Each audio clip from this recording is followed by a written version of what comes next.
look, I'm not a supporter of any political party in India, let alone the BJP or of Prime Minister Narendra Modi. I'm a social scientist who's I'd like to think an objective analyst. I have no horse in this race, so to speak. Absolutely. It's not my fight. I agree.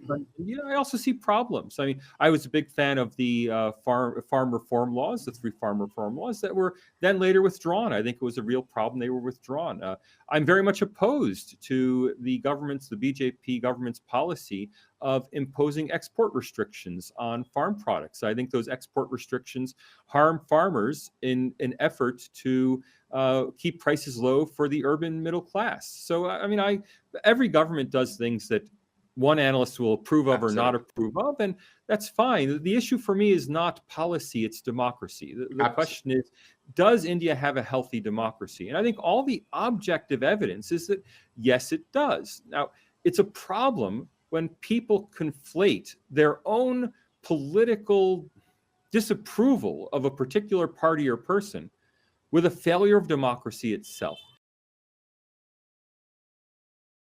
Now, as an American, I work in Australia, but I am an American. As an American, I'm no stranger to this. I mean, my own president, Joe Biden, has said on 2 different occasions that the states that are held by Republicans that do not embrace his election reform rules, that they are, quote, no better or little better than the totalitarian regimes of the 20th century. Now, none of us take that seriously because we all know that Florida and Texas are not run by Nazis and communists, right? No one takes it seriously. Because we're all familiar with the United States, not just me as an American, but you as an Indian, everyone in the world is familiar with the United States. I don't hear an outpouring of concern that an international company shouldn't invest in Florida or Texas because these are now totalitarian states. After all, the president of the United States himself said that Florida and Texas are totalitarian regimes. How could you possibly invest in such a place? Well, we all know not to take it seriously. The problem is we're much less familiar with India.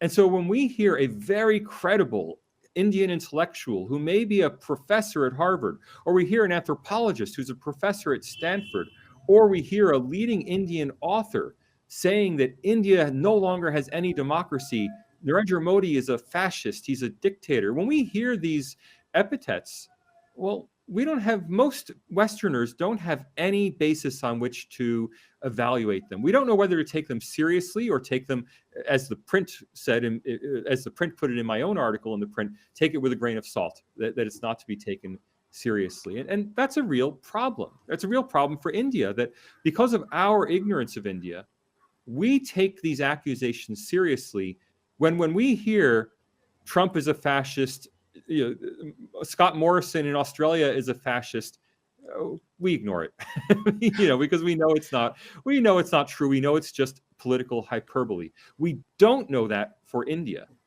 and that's the problem. Please remember to subscribe to us and switch on the notifications for this channel. For our other social media links, more content, and to support our work, please visit citti.net. Dhanyavad.